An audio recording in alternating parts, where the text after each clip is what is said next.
রাত্রে খুব ঝড় হয়েছে।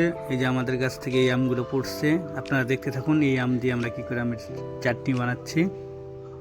যাতে বড় আম নেই, ছোট আমগুলোই ভালো করে ধুয়ে নিচ্ছি। আমরা আমগুলোকে ভালো করে ধুয়ে নিচ্ছি।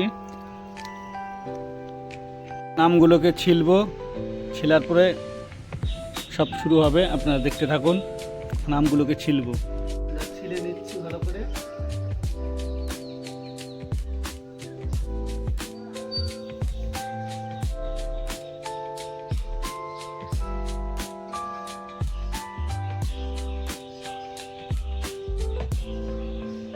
অলরেডি কাটা শেষ, এখন ভালো করে ধুয়ে নিচ্ছি। আবার তখন কেটে নেব, কেটে মাঝখান থেকে বীজগুলোকে ফেলে দেব।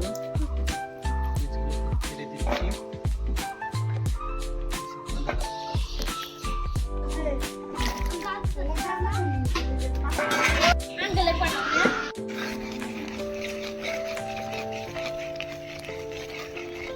কলার মধ্যে হালকা করে তেল লাগিয়ে নিলাম।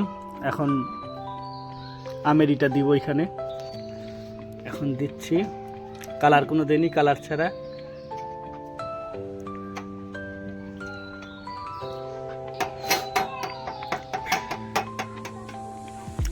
রেডি হয়ে গেল। এটা এখন শুকাতে দিতে হবে, একটু টাইম শুকাবে, তারপর এটা পুরোপুরি রেডি।